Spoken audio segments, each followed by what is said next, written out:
ஓம் குருவே துணை.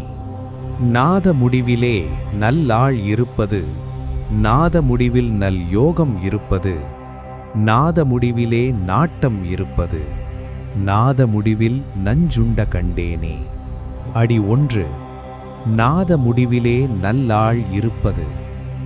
நாதத்தின் உள்ளொளி அல்லது பராநாதம் முடிவில் நல்லாள் சக்தி அல்லது பராசக்தி சித் சக்தி இருக்கிறாள்.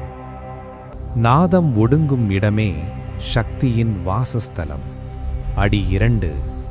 நாத முடிவில் நல் யோகம் இருப்பது. அதே நாத முடிவில்தான் உயர்ந்த யோகம் பரமயோகம் நிறைந்திருக்கிறது. ஆசனம் பிராணாயாமம் அல்ல, நாதத்தில் லயமாவதே உண்மையான யோகம். அடி 3. நாத முடிவிலே நாட்டம் இருப்பது. அங்கேயே நாட்டம், அசைவற்ற நோக்கமற்ற தூய சாட்சி உணர்வு இருக்கிறது. பார்ப்பவன் பார்ப்பது ஒன்றாகும் நிலை. அடி 4.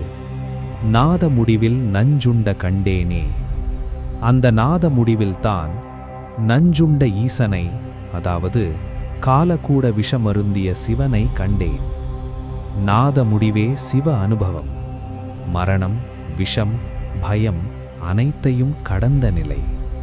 முயற்சி மனிதனுடையது, அருள் இறைவனுடையது.